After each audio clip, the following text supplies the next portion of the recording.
So to start off, we're going to be finding the derivative of a function using the definition of a derivative, which is this. F prime of x equals the limit as h goes to 0, f of x plus h minus f of x all over h.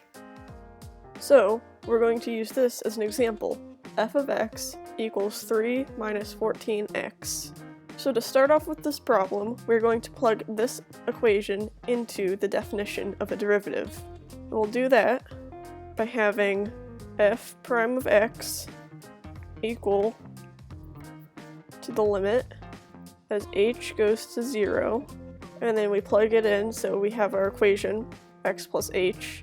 So we'll have 3 minus 14 x plus h, and then we want to subtract that from our original equation, which is 13 minus 14x, and then we're going to put that all over h. So now we just have to do some simple algebra to eliminate the h, because the h, as stated here, is essentially a substitute for 0, and there should be parentheses along like that. So next we're going to start off by distributing this negative 14 here into the parentheses, and also this negative into these parentheses. So once we do that, we're going to rewrite our f prime of x equals the limit as h goes to 0, and then after distributing all of this, we'll have 3 minus 14x minus 14h minus 3 plus 14x, and all over h. Now we can do some canceling, because we have a negative 4x and a positive 4x, a positive 3 and a negative 3, and that will leave us with f prime of x equals the limit as h goes to 0 of negative 14h over h. And the h's can simply cancel out, leaving us with f prime of x equaling negative 14, just like that.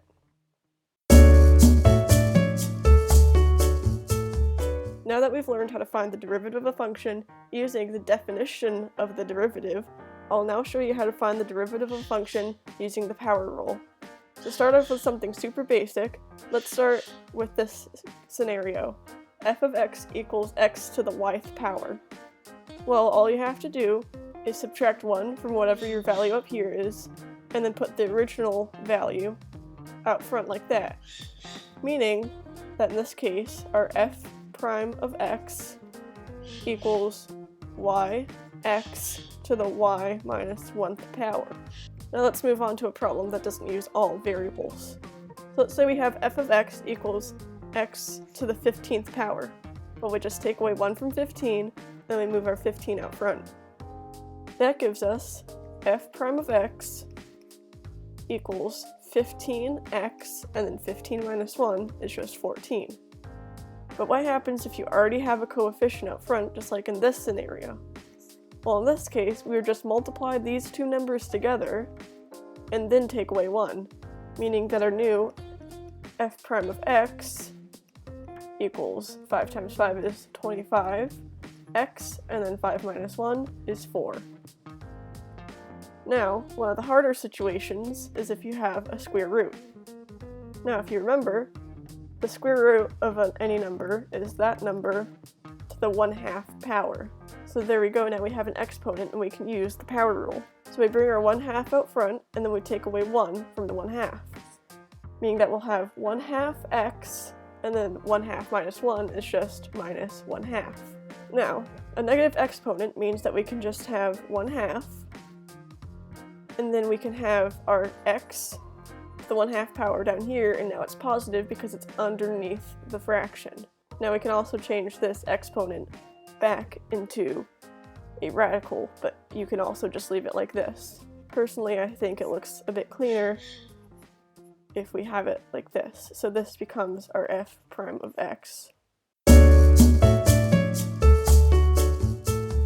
So So now that we found the derivative using both the definition of a derivative and the power rule, now we're going to do it using the product rule. Let's start off with the definition of the product rule.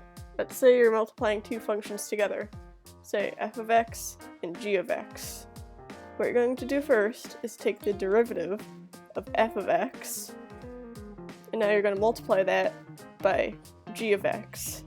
Now you don't take the derivative of g of x yet, you just leave it as it was over here. Then you're going to put a plus sign, and then you take the derivative of g of x multiplied by f of x unchanged.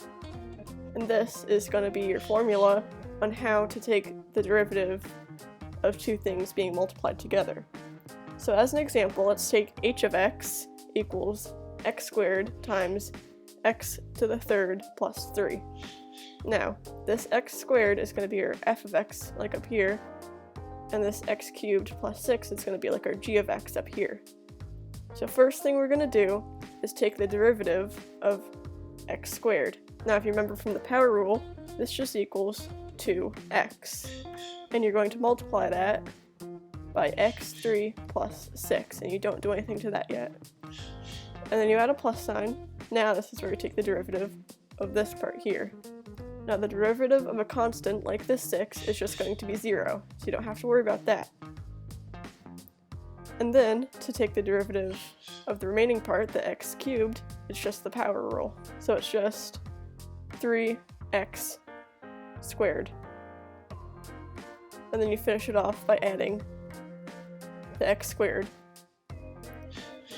So now that you have this, you can clean it up by distributing these into the parentheses, just like that. And once you distribute everything, you'll get 2x to the fourth plus 12x plus 3x to the fourth.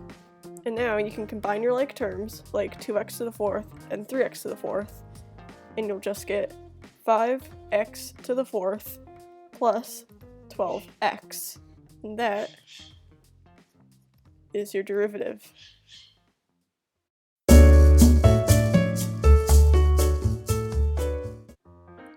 Alright, so the last way that we're going to solve derivatives is by using the quotient rule. So let's say you want to take the derivative of f of x over g of x. First, you'll take your bottom term, which in this case is g of x, multiplied by the derivative of your top term, which in this case is f prime of x. Now you'll subtract that from your top term, multiplied by the derivative of your bottom term.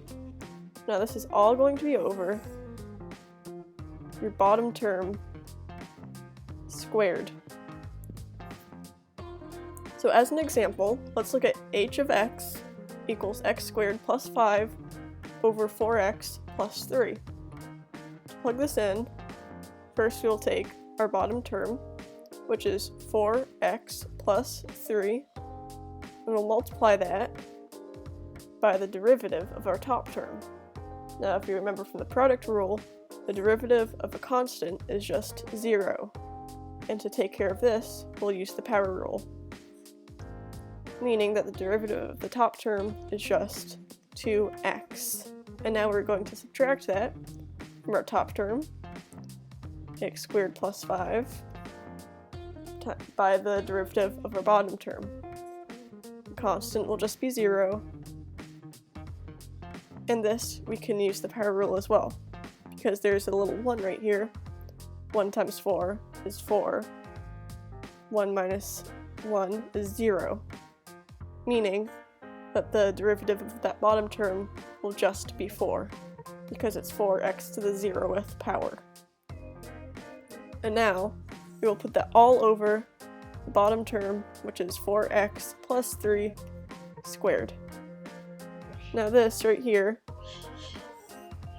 is the derivative, but we can clean it up a little bit more. So h prime of x can equal, we can bring this term out front to make it look nicer, and this term out front as well, meaning that our final answer will be 2x times 4x plus 3 minus 4x squared plus 5 over 4x plus 3 squared.